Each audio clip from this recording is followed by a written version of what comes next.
Welcome to the Marketing Expedition series. I'm Rhea Allen, President and CEO of Peppershock Media. And today we're going to talk all about personal branding. I have with me Genny Heikka from her Team Success. Jenny, tell me a little bit about yourself and why we're talking about personal branding. What makes you an expert about personal branding? Well, first of all, thank you for having me. I've been excited to be here and appreciate being here. A little bit about myself. So I have a coaching and consulting company, as you mentioned, Her Team Success. And I named it that because I really work with a lot of women, and I wanted the name to speak to a company that helps women thrive, but also that we do it in a team and we do it in community and do it together. I'm a mom. I've got a daughter who's in her second year of college, and I have a son who's a senior in high school. And we are fairly new to Idaho, so we've been here about 4 years. We can, I think, safely call it home now. Good. But how my company started and how I came to this place of just this niche of personal branding and helping women and then companies with personal brand initiatives is when we moved here from California. I have a background in marketing and I have a background in business. And then in addition to that, I've been working with women for, almost 2 decades in different areas of mentoring and leadership and things like that. And when we moved to Idaho from California, I just had kind of this clean slate. And it was more this question of, do I continue to do more of the same, or do I want to do something different? And at the time, I was doing a lot of writing still. I just had a book that had been released in 2014, so that was still part of my life. And the name of your book? That was a parenting book that I wrote, Finding Mommy Bliss. So it was specifically for moms that had just come out right before we moved to Idaho. So I moved here, I had this clean slate, and it was this question of, what do I want to do? And so I decided to take a risk, resign from my literary agent, stop writing, and that's a whole separate story because there was a whole lot that went behind that decision. Right. But I just started meeting with more and more women, and what I found is that I was meeting with women from all different careers and backgrounds and walks of life, but the things that we were talking about were the same. And so it was things like, how do I find my purpose? How do I stand out? How do I live with passion? How do I overcome my fears? And so all these questions kept coming up, regardless of career path or the woman that I was working with. And I realized my marketing background was kicking in, and we'd end up having these over coffee, these really caffeinated personal branding sessions where I'd be going through the same process with women over and over. And I thought, you know what, there's something to this. I'm sitting in my sweet spot. All of my business and marketing background was coming forward and then working with these women. So I decided, you know what, I'm just going to formalize this. Yes. I created my coaching and consulting practice, and things just kind of took off from there. So that's how I came to be Her Team Success and be where I'm at now. Yeah. Very good. And some of the things that you do when you talk to women in this sort of ongoing, consistent format that you have now developed, you talked about trees and roots. Tell me what that's all about. So when I talk about personal branding, I like to compare it to a tree, because when you look at a tree, obviously there's things that you can see, right? So you've got the branches and the leaves and the trunk, but then you have the things that you can't see. You've got the roots that are actually holding the tree up. And so when people are like, what is personal branding? A lot of times people think that personal branding is simply online presence and social media and how many followers do you have? But it's really so much more than that. And so if you look at a tree, the same is true for your personal brand. So you have all of the things that you can see. So you've got your online presence, your social media, your communications, how you present, how you interact with people, how you show up.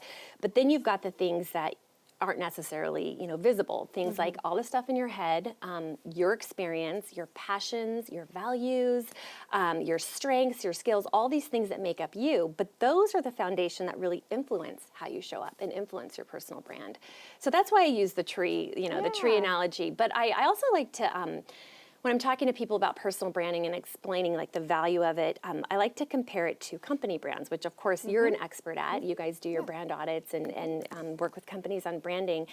And so when we think of a company, we know that a company is so much more, their brand is so much more than their logo, right? Right, absolutely. So it's not just the logo and, the tagline and even their website whole copy. Experience, from start to finish, Yeah, and so when we think of Amazon, it's how do we see and experience that company and how do we feel about it, what they're known for? So I think of easy, fast, you know, free to Prime, 2-day shipping, and that kind of thing. The drones bringing packages to my door, right? Yes. Or like Disneyland. So when we say Disneyland, we're not thinking, oh gosh, the Disneyland logo, or, you know, we might be thinking happiest place on earth, but we're also thinking like what? Like our family memories and our vacations, and it's that feel-good feeling, right? Right. And so when I'm working with companies and with people on personal branding initiatives, it's, you know, it's really, what are you known for? How are people seeing and experiencing you?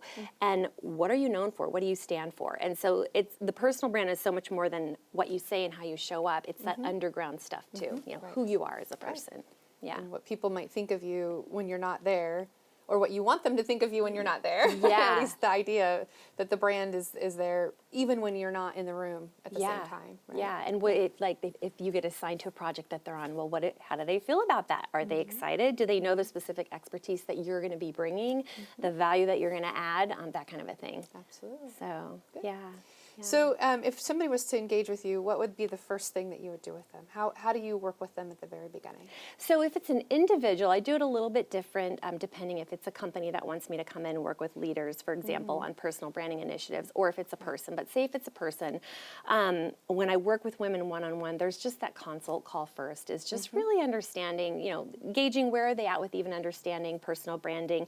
Because the interesting thing is we all have a personal brand, whether we know it or not, right? So whether you want to or not, you're still going to have a brand that people will know and emulate and want to see about you. Absolutely. Right, yeah. And so whether we've spent any time strengthening it or not, we still have one. So I just talk to them and try to figure out, you know, what are you trying to accomplish? And a lot of times I work with women who are in a place of transition where they maybe are in a job where they're just not fulfilled, and they're trying to figure out, like, well, what am I supposed to be doing with my life, you know? Or they are, you know, changing careers and they're not sure what the next steps are and that kind of a thing. So we talk and just figure out what are their goals. And then the next step, if I end up working with a woman, and this is the one-on-one, I do a similar thing in workshops with companies. But you said something about a 4-step process that you go through, right? Yeah, exactly. So it's basically 4 phases, and the first phase is discover more about who you are. So it's discovering yourself, right? And that there's a whole bunch in that. That takes the longest, but that's the thing where we dig into, like, what are your passions? You know, what are your strengths? What are your top shaping experiences? That kind of a thing.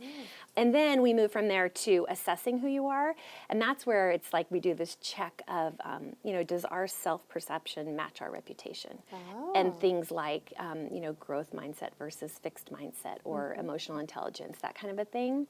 And then the third phase is tell who you are. And that's the whole, from social media to online presence in general to even like LinkedIn, resume, all that kind of stuff.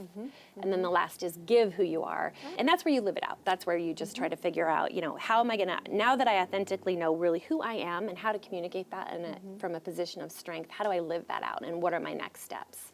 And it might also set the stage for you to be able to say no to things that people are asking you to do that don't necessarily are in alignment with your purpose or your mission or what it is that you want to do, right? Right, yeah.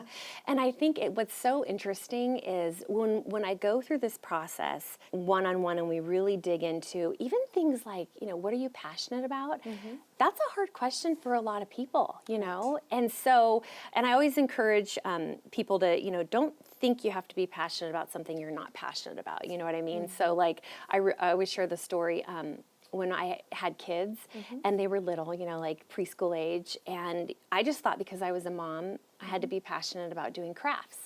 And I would do the whole, you know, when it was somebody's birthday, you know, bring 34, you know, matching crafts or cupcakes or whatever, or on the holidays you volunteer to help with the crafts in the classroom. And I finally realized I hate crafts. And I'm not going to pretend just because I'm a mom that I love crafts. There are other people who do love crafts, and that's awesome. For them. That's for them. Yeah. And so to your point, it helps you figure out what to say yes to, what to say no to, and then just to really lean into the things that you're naturally, that fire you up and energize you instead of, you know, leave you feeling drained. Because when you bring that level of energy, you're likely going to make the greatest contribution. Right. Yeah. And doing things that you don't want to do, but you feel obligated to do, maybe it would make it a little bit easier to say, no, thank you, I'll pass. Yes, totally. I mean, we all have to roll our sleeves up and do stuff that we don't love, you know, at certain times.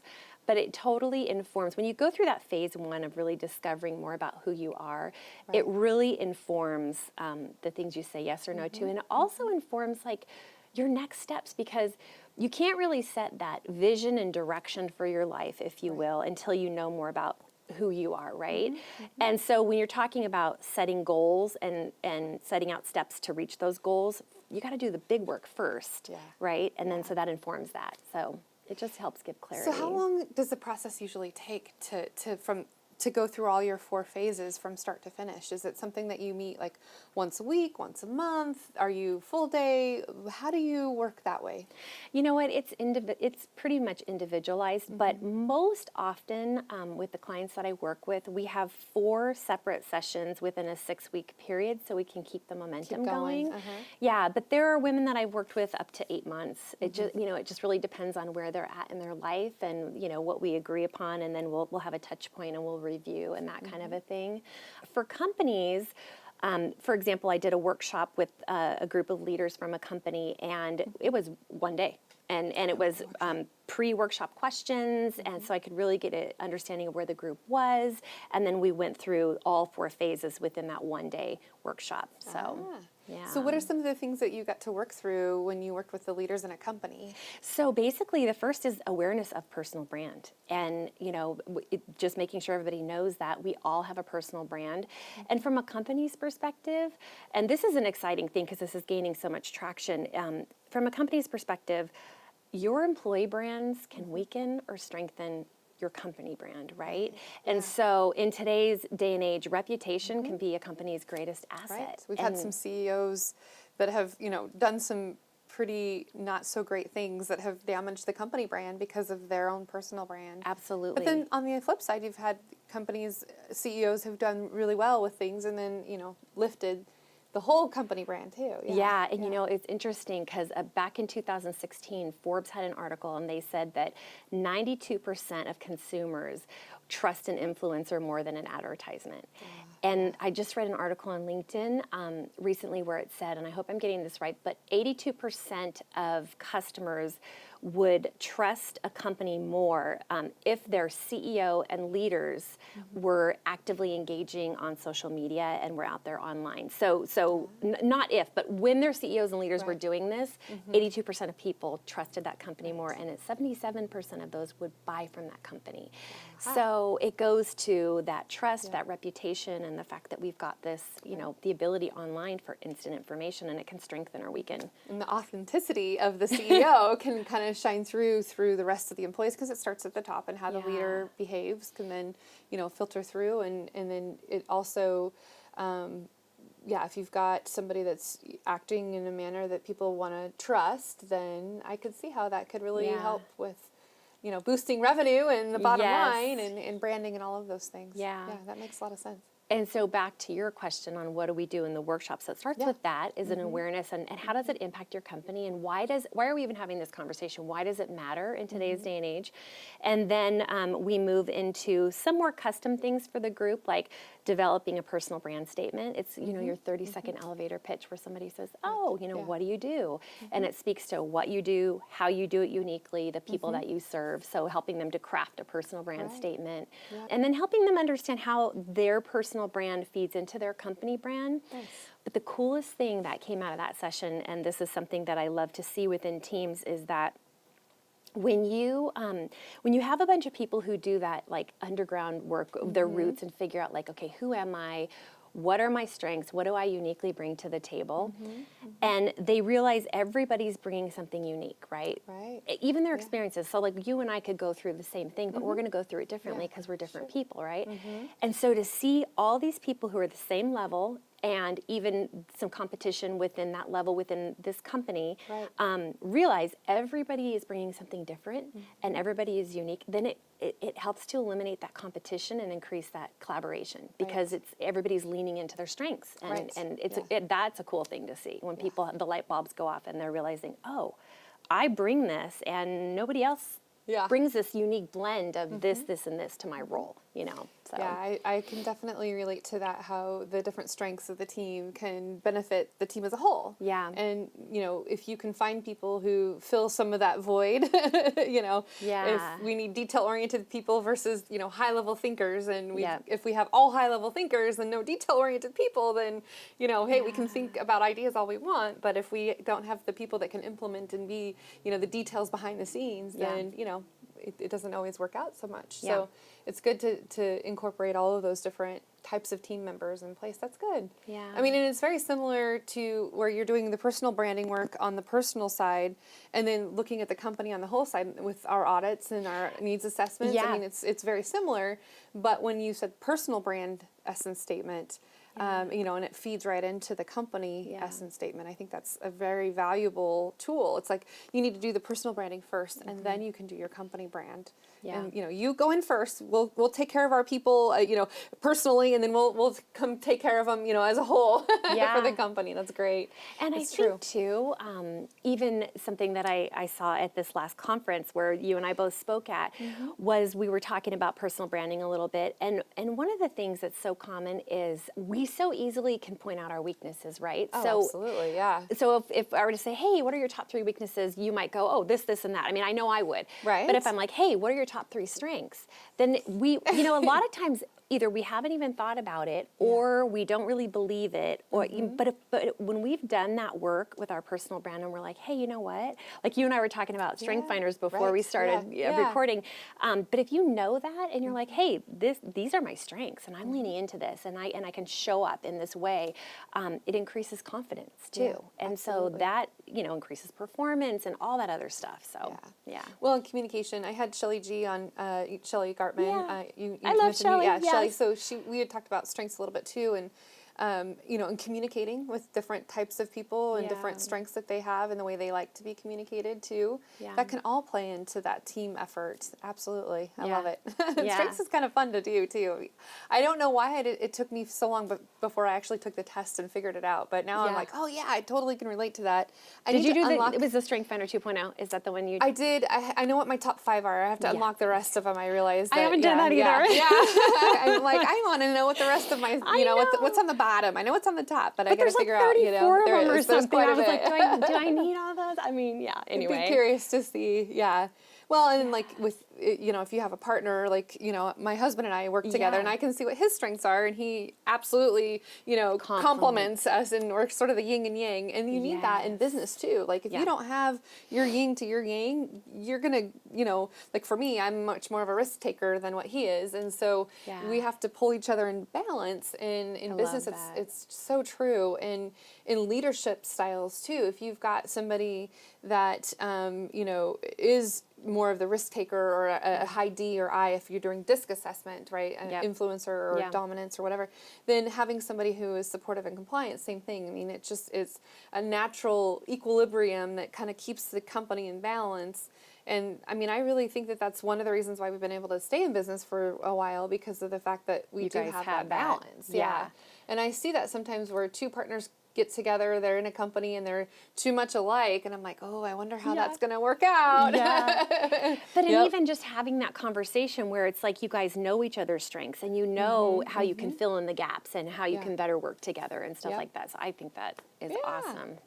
Okay, so another show note I was going to ask you about is, what do you think that the benefits are of having a coach? Why would I want to have a coach? Tell me what you think that would be. Well, and I'll speak from just experience and the feedback that I've gotten from working with clients is, I think sometimes we just need someone to come alongside us in that journey. And it really is unique to each person, right? So sometimes I might work with a woman who really needs somebody just to provide some structure and follow-up and accountability in order to move forward on this process. And sometimes I'll work with a woman who really needs encouragement and a boost in confidence. Sure. There are other women who they have all of that, but they have a couple things they just haven't yet overcome, and they just need to explore that and get some tools and resources to be able to move past whatever that fear or roadblock or whatever might be. So it's just really it's different for every client that I've worked with. Right.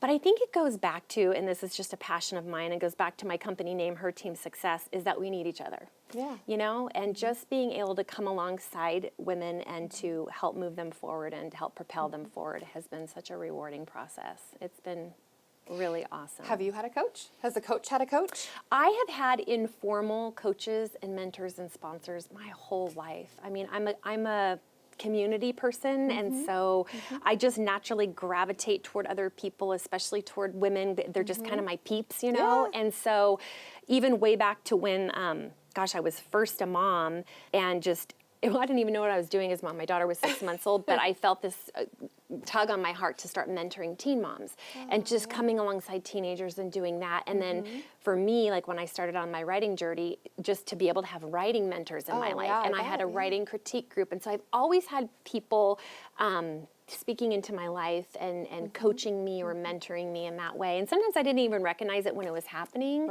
but definitely have always had that. What about you?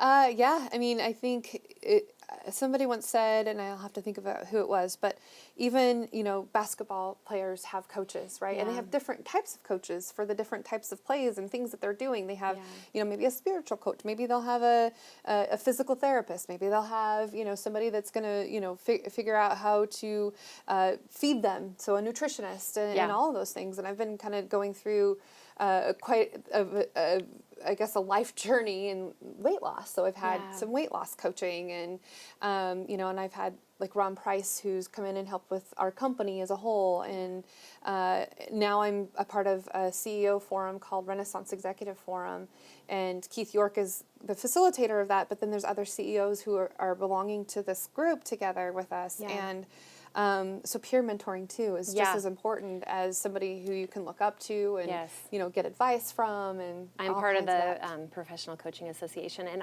such stellar, amazing people who have really just come alongside me and even helped me from the first point of like starting my practice and that kind of a thing.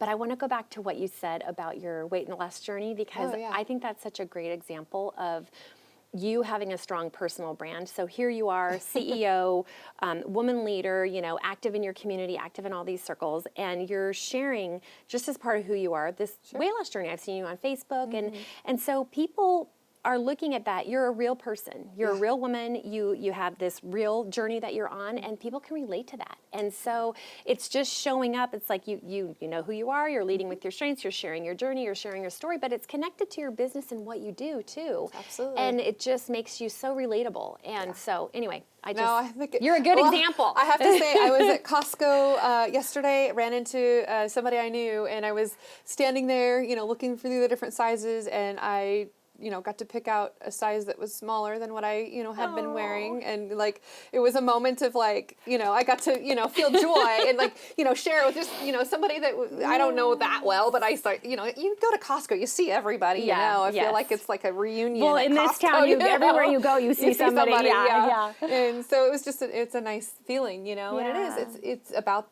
it is, you know, health and, you know, branding and, you know, the image that you want to portray. And it's not necessarily because I, you know, I have to lose weight because I, you know, want to look that way. I want to truly feel good. And, you know, I turned 40 this year, and it's like half my life. And now I need to, you know, get back in shape and do the things that I want to do and how I want to do it. And I had to have help along the way, you know. It's just, I tried on my own, and I realized this is not going to happen on my own. So by, you know, getting help and, you know, sometimes it's okay to ask other people to help you. Oh, gosh, and I think too, women, like, we have a hard time asking for help in some cases. Yeah. But you just have to recognize it and realize it, and, you know, and people are willing to help you out and figure things out for you and with you. Now, some people you have to pay to do that, but, you know. But it's worth it. It's worth it, you know. It's worth the money that you spend on yourself in some cases. And you know, it's true. I went on a almost 8-mile hike yesterday that I never would have done. So cool. And, you know, well, I used to a long time ago before injury, before weight gain, all that. But I, you know, I felt really good about it, and I want to do it again, you know, even though I'm sore. I'm really sore, but it's good. Well, and I just love how you share that too. And I think it just points to the fact that we're all people. And we're not just our job. We're not just what we do. We're whole people. Yeah. And so like even when I take women or clients through the process of like identifying your passions, we don't just talk about what are your professional passions. Right. We say what are your personal passions and what are your professional passions, because those are woven together. You're a whole person, right? Yeah. And so I love that you share that. I always laugh when people say, well, how do you do it all, work-life balance? I'm like, well, first of all, there's It's no all balance. one, yeah. It's just one big thing, you know? You can't balance Yes. anything. You just make it all a part of Yeah. it, you know? And my kids sometimes are a part of what we do. I've had, you know, we were at that Boise State conference. In fact, my kids came to Boise State because they had the day off. My from a daughter teacher came and said in-service. hi to us in between classes. Yes, yeah, because there was an in-service that day. And so now they're finally kind of old enough to be able to sort of be on their own, but not. And so they got to hang out at Boise State for a little while. Yeah. And it was really pretty cool to you know, share that experience with them. Yeah. And take them around campus and show, you know, where I went for my undergrad. And, I remember you told me, yeah. Yeah, anyway, so they're a part of it, you know. Yeah. And so the balance really truly isn't there. It's just that it's all one big life that we lead. I love you know? that. Yeah. I love that. But okay, so a couple more questions. Yeah. You have a major event coming up in January. Let's talk a little bit about the history of this event and then what you're hoping for to see what's coming up in January. Yeah, no, I'm super excited. So this event is called Lift, and it's an annual conference that we have every year as part of an organization that I co-founded with two other women here in the Treasure Valley. So Kirsten Holmberg and Pam Strain. And we just started, it's so funny how it started actually, because it was so grassroots, and it still is pretty grassroots. But we met each other, it was random but not random, you know, and we would just have coffee and we were talking and we realized we had this shared passion for helping women. And we also realized that we kept having, you know, in our conversations, like I shared with you, the same types of topics would come up. You know, how do I overcome my fears? How do I find my purpose? All of that. And so we thought, you know what, let's create an event where we can gather women together and talk about these topics, just short, inspiring talks, give them a place to land and just encourage them and equip them, hopefully, you know. So we had our first event 3 years ago and we thought, you know, maybe 30 people would come. Oh, sure. Like literally, we weren't planning on this big thing, but we had like 120 come to that first event. That first event, that's great. And it's grown every year. And so our event this year is on January 24th, and it's going to be at Boise State, so we're really excited about that. We don't have all the details figured out, but basically the way that it has been is 3 short, inspiring talks. We're thinking about doing a panel this year, but just kind of a fun girls' night out. It's always on a Thursday night, dessert, you know, coffee, that kind of thing. Kind of a short and sweet night, but a gathering for women to come together, have fun, and then just be encouraged and equipped, you know. So, yeah, so they can live inspired, fearless, and thriving. That's the live inspired, fearless, and thriving. Yeah, lift. Yes. Okay, live inspired, fearless, and thriving. Yes. Got it. That's what that. Okay, I get the acronym now. Very good. Okay, so it's lifthigh.org, right? Liftedhigh.org. Liftedhigh.org. Yeah, we don't have registration open yet, but that'll be happening soon. Liftedhigh.org. Yes. Okay, like HIGH. Okay. Yeah. All right. Well, we'll be sure and put that in the show notes as well. But so January 24th. January 24th. Okay. Yes. All right. So one more question. Yeah. Where do you see yourself in 5 years from now? You know what? I actually hope to see myself doing really what I'm doing today. I feel that I feel really lucky. I feel like I'm living in my sweet spot. I feel like I get to come alongside women and help them, which is what I love to do. I love to be able to do motivational speaking, which is I'm able to do quite frequently, which I love. And then with my coaching and consulting practice, I really, the opportunities to work with companies is becoming more frequent, and I'm really excited about that because I see the power of getting those teams together and, like I said, being able to recognize each other's strengths and just the importance of everybody's individual personal brand and then how that touches the company's brand. So if I could just do more of what I'm doing now, that I would just love that. Yeah. Oh, fantastic. I love it. Yeah. What about you? Oh, well, when you were just talking about that, I just did a workshop on Twitter for elected officials. A workshop on Twitter? Yeah, so it was about Twitter. So it was like Twitter basics. You didn't do it on Twitter. You did it about Twitter. At a conference. Okay. Yeah, and they hired me to come and actually talk to elected officials about, you know, how to behave and respond and, you know, act, which was super fun. But it just kind of gave me this idea of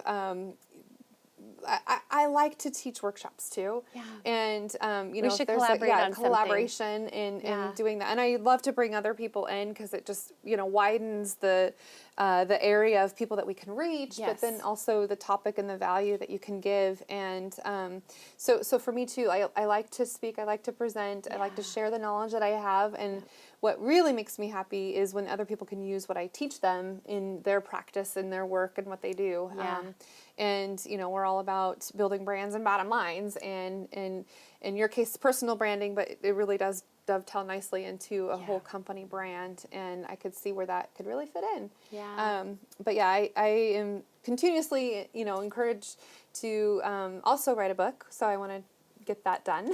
Good for you. We'll have to talk about that. Right, yeah, exactly. I know. How did you get it done and everything, and mom and doing all this work? But so yeah, I get inspired by other people who've said, "Oh, I've done that before," and I can rely on. Now, I need a spelling coach. How would you grammar? I do not know. That would not be me. So I can always tell when something's wrong. I just don't always know what's wrong with it. Yeah. Anyway. But I want to tell you, I love how you just said out loud, and maybe you say it all the time, that you're going to write a book. Because now it's like, because when you say it, it's like, okay, yeah, it's out there. So now next time I see you, I can say, hey, how's that coming along? How's the book coming along, you know, so. Well, and I, because Shelley's written some books too, and so for the podcast listeners, she held her phone up, you know, to her mouth, and so she voice, you know, dictates it. So our camera people can see that, but I've kind of taken that as a thought and have recorded some things, you know, when I'm driving, and good for you. You know, hands-free, of course. But yeah, I mean, what would you say, and you know, you've written books before, what would be your, you know, top pointers of how to get somebody to be able to, you know, rise to this occasion to write a book? Yes, what would you say? I would say exactly what you're doing is start doing it. Just do it. And don't feel like it has to be a chapter a day, or you've got to finish the manuscript by the end of the year. I mean, obviously, if you've got this on your mind and your heart, which it sounds like you do, and you're feeling passionate about it, just chip away at it. I mean, you're busy, you run a company, you've got kids, you know, you have all this other stuff in your life. But if you're just chipping away at it, you know, if you're writing, you're a writer. And if you keep doing that, you're going to end up with a book. And then you make the decision on how do you want to go with a literary agent? Do you want to do traditional publishing? Do you want to self-publish? So there's that whole... Oh, that's a whole nother area. That's a whole nother area. That's like a whole nother podcast to talk about. Yeah. Exactly, yeah. But just the fact that you're doing it, you're writing it, you're speaking it, however it is, it's coming out. And I think that's the most important thing you can be doing. Well, thanks for that. We'll have to put some of that into practice and see how I can make it all happen. But, so any final thoughts or tips or tricks or anything that you would like to share in relating to personal branding? You know, maybe some advice you've given before that maybe our audience can, you know, glean from you today? I think the advice that I would just leave you with is, if you haven't taken time to really just think about your personal brand and strengthen it, I would really encourage you to just start with that phase 1, which is discover more about who you are. So don't get overwhelmed with trying to figure out, do I need a blog or a website, or oh my gosh, I've got to increase my number of followers, or what online platform should I be on? And just really take a step back, take a deep breath, and just figure out, you know, who am I? You know, simple things like, if you haven't done a strength assessment, do a strength assessment. Absolutely. It's so worth it. You know, don't guess what you're good at. Just really figure out what you're good at so you can lean into your strengths and show up in that way. And think about your passions. Give yourself permission to dream. Think about your life experiences. You know, we've all gone through, like I said, different things, sometimes the same things, but we go through them in different ways. And our experiences often equip us and shape us for what we're supposed to be doing. And so do a self-inventory, go through that process of personal branding and strengthening yours, and even just, you know, Google personal mission statement, write a personal mission statement. Google personal brand statement, write a personal brand statement, and just kind of put together a toolbox for yourself.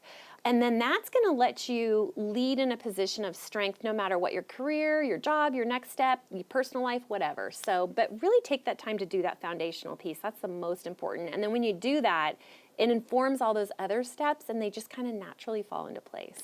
So. That's great advice. Yeah. Thank you. Thanks for coming by the Peppershock studio today. Thank you for having me. And no, for sure. Appreciate and it. We'll put the podcast, and then we'll have some interview clips in the webinars and everything on the Marketing Expedition series. So thank you for joining us, and we hope that you'll subscribe to us and listen to some more Marketing Expedition webinars and podcasts. And also, we have an exclusive Facebook group that you can join. Just look for Marketing Expedition members, and you can be a part of that as well. Thanks so much.